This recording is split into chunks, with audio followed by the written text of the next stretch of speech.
आइए साथियों, दोस्तों, मित्रों, आप सभी का जेके कंपटीशन सेंटर में हार्दिक स्वागत है।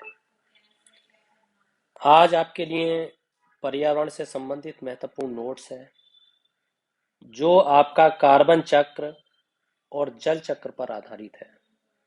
यदि आप इस नोट्स को पूरी तरीके से सुनते हैं, समझते हैं, तो एग्जाम आपका कोई भी हो, हर एग्जाम में 100% इससे प्रश्न छूटने वाला नहीं है। चाहे आपका एग्जाम यूपी पीसीएस वाला हो, चाहे यूपीएसआई वाला हो, चाहे आरओ वाला हो, या एआरओ वाला हो, या यूपीएससी वाला हो, अन्य यूपी ट्रिपल एससी वाला हो, या और भी कोई एग्जाम है आपके, तो कोई भी प्रश्न छूटने वाला नहीं है। इनको बड़े महत्वपूर्ण तरीके से नाना प्रकार के किताबों से, अपने पुराने नोट्सों से इन्हें तैयार किया गया है। इसलिए साथियों, इसे गंभीरता पूर्वक देखिए, समझिए, और इसके अंत में प्रश्न दिए गए हैं जो वो प्रैक्टिस सेट के आधार पर हैं। यदि आप इन्हें पढ़ करके उन्हें करने का प्रयास करते हैं तो आपकी तैयारी बिल्कुल मजबूत हो जाती है, बिल्कुल सटीक हो जाती है। तो आइए प्रारंभ करते हैं। पर्यावरण विभिन्न पर्यावरण विभिन्न अजैविक व जैविक घटकों से मिलकर बना है। ये घटक आपस में अंतःक्रिया करते हैं, अंदर की तरफ दोनों अंतर रिएक्शन करते रहते हैं। सामान्यतः ये अंतःक्रिया एक चक्रीय स्वरूप में होती है, अर्थात तत्वों का चक्रण एक रूप से दूसरे रूप में होता रहता है। ये चक्रण प्रकृति में कार्बन चक्र, जल चक्र इत्यादि के रूप में दिखाई देता है। बहुत अच्छे से हमें समझना है कि पर्यावरण क्या है। पर्यावरण अजैविक और जैविक घटकों से मिलकर बना होता है, और ये घटक क्या करते हैं? आपस में इंटर रिएक्शन करते हैं, आपस में अंतःक्रिया करते हैं, आपस में रासायनिक क्रिया करते हैं, भौतिक क्रिया करते हैं, और इन क्रियाओं के द्वारा क्या होता है? चक्रण एक रूप से दूसरे रूप में बदलता रहता है, और ये चक्रण ही आपका क्या, जल चक्र और कार्बन चक्र इत्यादि के रूप में दिखाई देता है। देखिए, आगे समझते हैं। पृथ्वी के कार्बन चक्र में कार्बनिक पदार्थों के अवघटन से, जीवधारी द्वारा श्वसन प्रक्रिया से, ज्वालामुखी प्रक्रियाओं से, जीवाश्म ईंधन के दहन इत्यादि से कार्बन डाइऑक्साइड पहुंचती है। साथियों, ये बहुत ही अच्छे तरीके से ध्यान देना है। यदि आपको कहीं लिखने में भी आए, मेंस एग्जाम भी अगर आपको लिखना पड़े, तो आप इसके सहारे से उसे भी लिख सकते हैं। बहुत ही सटीक तरीके से इसको सजाया गया है, रखा गया है, ढूंढा गया है, देखा गया है। इसमें वही नोट्स को शामिल किया गया है जो विगत 25 वर्षों से लगातार किसी न किसी परीक्षा में पर्यावरण से संबंधित सवाल आ रहे हैं, प्रश्न आ रहे हैं, और इन्हें पढ़कर छात्र छात्राएं या प्रतियोगी बहुत ही सफल हो रहे हैं। आप भी सफल होइए। आइए आगे देखते हैं। आगे लिखा है, कार्बन पृथ्वी पर बहुत सारी अवस्थाओं में पाया जाता है। कौन सी अवस्थाएं होती हैं ये अपने मूल रूप में, ग्रेफाइट रूप में और हीरा रूप में पाया जाता है। प्रश्न होगा, प्रश्न इस तरीके से पूछा जाएगा, हालांकि प्रश्न अंत में है मगर फिर भी मैं बताता चलता हूँ। प्रश्न इस तरीके से होगा कि जो कार्बन अपनी अवस्थाओं में पाया जाता है, कार्बन की कौन सी अवस्था होती है? दे देगा ग्राफाइट होती है, और अन्य दे देगा चांदी होता है, सोना होता है, और कोई धातु दे देगा। आपको पूछेगा कौन सा है, कौन सा नहीं है। इस तरीके से आपको ये ध्यान रखना है। यौगिक के रूप में ये वायुमंडल में कार्बन डाइऑक्साइड के रूप में, कार्बोनेट और हाइड्रोजन कार्बोनेट के रूप में पाया जाता है। विभिन्न प्रकार के खनिजों में भी कार्बन पाया जाता है। ये आपको ध्यान देना है, विभिन्न प्रकार के जो खनिज होते हैं उनमें भी कार्बन पाया जाता है। कहना जैसे चांदी है, सोना है, हीरा है, ग्रेफाइट है, लोहा है, इस तरीके के जो खनिज होते हैं उनमें क्या, कार्बन पाया जाता है। जल की तरह कार्बन भी विभिन्न भौतिक एवं जैविक क्रियाओं के द्वारा पुनर्चक्रण होता रहता है, अर्थात एक रूप से दूसरे रूप में परिवर्तित होता रहता है, बदलता रहता है, अपने रूप को एकदम से चेंज करता रहता है। ये आपको ध्यान देना है। वहीं दूसरे ओर जल चक्र में सौर विकिरण की सबसे महत्वपूर्ण भूमिका है, यानी जल चक्र के द्वारा सौर विकिरण की जो भूमिका होती है वो सबसे महत्वपूर्ण भूमिका होती है। यदि जल चक्र नहीं है तो सौर विकिरण की भूमिका कमजोर हो जाएगी, ये आपको ध्यान देना। सौर विकिरण जल चक्र को चालित करता है। सौर विकिरण ही जल का जो चक्र होता है उसे चालित करता है। जैसे तालाब होता है, उसका पानी गर्म होता है, पानी गर्म होकर भाप बनती है, भाप बनकर वो ऊपर जाती है, पानी के रूप में बांस बनती है, बांस बनकर वो भारी पड़ती है, फिर वो बारिश होने लगती है। इस तरीके से सूर्य सौर सौर जो चक्र है वो जल चक्र को चालित करता है, यानी सूर्य की गर्मी और जल और बाष्पीकरण करता है। ये ध्यान देना। जो कला वर्ग के साथी हैं, प्रतियोगी हैं, आर्ट वर्ग के, उनके सामने पर्यावरण से संबंधित या साइंस से संबंधित समस्याएं आती हैं तो उन्हें बहुत ही गंभीरता पूर्वक इन्हें देखना है। जो कला वर्ग से संबंधित है या साइंस वर्ग के भी हैं और बुक इन्वायरमेंट की बहुत सारी चीजों को नहीं पकड़ पाते, इसलिए इन नोट्स को देखिए। एक कई वीडियो बना दी गई हैं, उन्हें भी देखिए और हर बार देखिए। आप धीरे धीरे देखते रहेंगे तो इतनी मजबूती प्रदान हो जाएगी आपके अंदर कि आपको पता भी नहीं चलेगा और इतना मजबूत हो जाएंगे कि आप यूपीपीसीएस का एग्जाम चुटकी में निकालने लगेंगे। अन्य एग्जाम की कोई औकात नहीं है। ये फार्मूला हजारों लड़कों पर आजमाया हुआ है, आपके ऊपर भी इसकी बारी है। तो इसे आप अपने ऊपर आजमाइए, समझिए, सीखिए। आइए आगे देखते हैं। वायुमंडल में नमी वर्षा की मात्रा का निर्धारण करती है। कई बार ये आता है कि वायुमंडल की नमी किसका निर्धारण करती है। ये आपको बहुत ही अच्छी तरीके से याद रखना है। सभी प्रकार की वर्षा की मात्रा तथा बूंदाबांदी, वर्षा, बर्फबारी इत्यादि वायुमंडल में नमी की मात्रा में बढ़ोतरी से बढ़ जाती है। ये ध्यान आता है कि वायुमंडल में नमी की मात्रा किसके द्वारा बढ़ती है? बूंदाबांदी के द्वारा बढ़ती है, वर्षा के द्वारा बढ़ती है, बूंदाबांदी के द्वारा बढ़ती है, बर्फबारी के द्वारा बढ़ती है, वर्षा की मात्रा के द्वारा बढ़ती है। ये आपसे पूछा जाता है, ये आपको ध्यान रखना है। सौर विकिरण द्वारा बर्फ का जल में द्रवीकरण होता है। जल चक्र हाइड्रोस्फीयर में जल का विभिन्न गतिविधियों को दर्शाता है। प्रकृति में जल चक्र को निम्न प्रकार से प्रदर्शित किया जाता है। कई प्रकार हैं उसके। आइए आगे देखते हैं। जिन साथियों ने जो नए जुड़े हैं चैनल से, यदि चैनल को सब्सक्राइब नहीं किया है तो चैनल को सब्सक्राइब जरूर कर लें, बेल आइकन का बटन जरूर दबा दें ताकि हर नोटिफिकेशन उनके पास तुरंत पहुंच जाए। हम आपको जीरो से लेकर चल रहे हैं और अगर आप इस हमारी बात पर विश्वास करते हैं और इसका मूल्यांकन करते हैं तो आप हीरो की अवस्था में अवश्य पहुंचेंगे, क्योंकि ये बहुत ही सटीक तरीके से आपको बताया जाता है। जिनको भी दिक्कत होती है, कई बार आपको नंबर दे दिया गया है कि इस नंबर पर आप संपर्क कर सकते हैं। दिन रात छात्र प्रतियोगी संपर्क करते रहते हैं किस एग्जाम में किस तरीके की रणनीति अपनाई जाए। 60-70 बच्चों से रोजाना बात होती है, कई कई सौ लड़कों से लड़कियों से भी बात होती है। इसलिए आप भी संपर्क कीजिए। कहीं दिक्कत है तो हम आपकी समस्याओं का समाधान करने के लिए तत्पर हैं। आइए आगे देखते हैं। जल चक्र में पौधों की वृद्धि में सहायक होता है।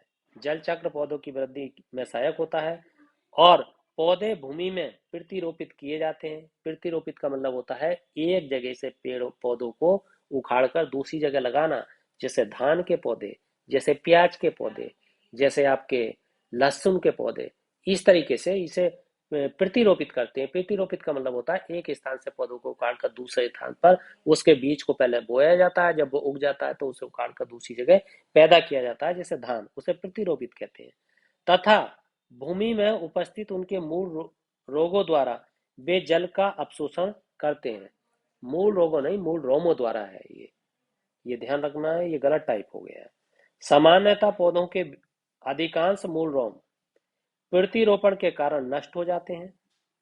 किसके द्वारा? मूल रोम प्रतिरोपण के कारण, मतलब एक जगह से जब पौधे को दूसरी जगह प्रतिरोपित किया जाता है, उन्हें लगाया जाता है, उन्हें स्थानांतरित किया जाता है, तो कई कारण होते हैं, जैसे वर्षा होती है, ताप होता है, प्रकाश होता है, अन्य भी बहुत कारण होते हैं, तो वो उनके कारण नष्ट हो जाते हैं।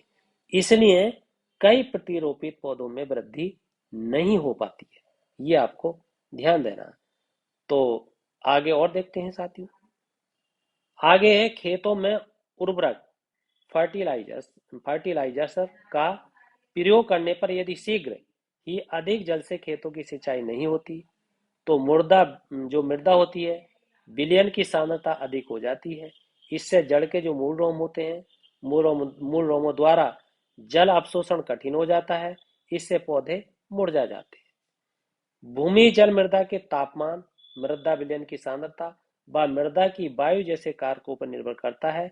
इस प्रकार जलमंडल में स्थित जल जल चक्र द्वारा पर्यावरण में अपनी भूमिका विभिन्न प्रकार से निभाता रहता है। जल चक्र के साथ साथ वायुमंडल में होने वाली गतिविधियां भी पर्यावरण में विभिन्न महत्वपूर्ण भूमिका निभाती हैं। ये आपको ध्यान देना है। ये आपका संपूर्ण नोट्स है किसका? कार्बन चक्र एवं जल चक्र पर आधारित। कार्बन चक्र और जल चक्र पर यदि आप इसे सटीकता से पढ़ते हैं, ग्रहण करते हैं, मूल्यांकन करते हैं, इसे समझते हैं, इसे देखते हैं, इस नोट से अपना नोट्स भी तैयार करते हैं और वीडियो को पूरा देखते हैं तो हर हालत में आपके सिलेक्शन होने की संभावना ज्यादा बढ़ जाएगी। अब इससे संबंधित कुछ प्रश्न हैं, उन्हें देखते हैं। प्रश्न है, जैसे पहला प्रश्न है, कौन सी क्रियाएं पृथ्वी के कार्बन चक्र में कार्बन डाइऑक्साइड जोड़ती हैं यानी इकट्ठा करती हैं? मैंने ये ऑब्जेक्टिव टाइप नहीं बनाया है, इसलिए नहीं बनाया ताकि आपको ये दिमाग में जोर आए कि हमने जो नोट्स पढ़ा है उस नोट से हमने सीखा क्या। इसलिए मैं इसे बहुविकल्पीय में बना सकता है या बनाऊंगा, मगर आप इसे समझिए, ये आपके लिए ज्यादा लाभदायक है।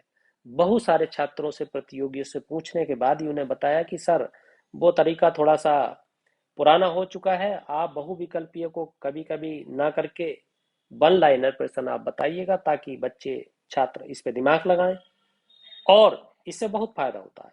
आप कौन सी क्रियाएं हैं पृथ्वी के कार्बन चक्र में कार्बन डाइऑक्साइड जोड़ती हैं यानी कार्बन डाइऑक्साइड को इकट्ठा करती हैं? तो आपको अगर बताया जाए, अगर पीछे मैंने बताया था कि जो पदार्थों के अपघटन होते हैं, मैंने बताया ये वाली अपघटन शब्द आया था, एक ये प्रक्रिया होती है, एक श्वसन प्रक्रिया होती है और आपकी एक ज्वालामुखी प्रक्रिया होती है और आपकी एक जीवाश्म ईंधन होते हैं। ये इनके द्वारा जो है कार्बन डाइऑक्साइड पहुंचती है, कार्बन डाइऑक्साइड का निर्माण होता है। इसी तरीके के विकल्प में दिए होंगे कि इनमें से कौन सा है और कौन सा नहीं है। तो सिर्फ आपको इस बात पे ध्यान देना है और इसी चीज के आधार पर इन्हें प्रश्नों को छांटना है। अगला है, कौन सी कौन सा पृथ्वी के कार्बन चक्र में कार्बन डाइऑक्साइड की मात्रा को नहीं बढ़ाता यानी बढ़ाता कौन सा नहीं है? उसमें आपका उदाहरण दिया होगा कि श्वसन नहीं बढ़ाता, प्रकाश संश्लेषण नहीं बढ़ाता, जैविक पदार्थ नहीं बढ़ाते, ज्वालामुखी क्रिया नहीं बढ़ाती। इस तरीके के विकल्प उसमें दिए होंगे। तो आपको क्या, प्रकाश संश्लेषण कार्बन डाइऑक्साइड को नहीं बढ़ाता, ये आपको ध्यान देना है।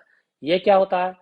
प्रकाश संश्लेषण की जो क्रिया होती है उससे कार्बोहाइड्रेट का निर्माण होता है और वायुमंडलीय जो कार्बन डाइऑक्साइड होते हैं उसे वो एक ग्रहण करते हैं, ना कि विमोचित करते हैं। इस तरीके से पौधे के ऊपर ये बात निर्भर होती है। अगला प्रश्न है, सौर विकिरण की सबसे महत्वपूर्ण भूमिका किसमें होती है? तो अभी आपको बताया किसमें होती है, मैंने आपको बताया था, उसमें जिक्र आया था जल चक्र का। जल चक्र, ये जल चक्र में होती है। जल चक्र में क्या? जल चक्र में सौर विकिरण की सबसे महत्वपूर्ण भूमिका होती है। सौर विकिरण जल चक्र को क्या करता है? मैंने पीछे बताया, चालित करता है और जल का वाष्पीकरण करता है। सौर विकिरण द्वारा ही बर्फ का जल में द्रवीकरण होता है। मैंने आपको बताया जल चक्र जो होता है वो हाइड्रोस्फीयर में जल की जो विभिन्न गतिविधियां होती हैं उनको दर्शाता है। ये मैं आपको बता चुका था। आगे देखिए, वर्षा की मात्रा किस पर निर्भर करती है?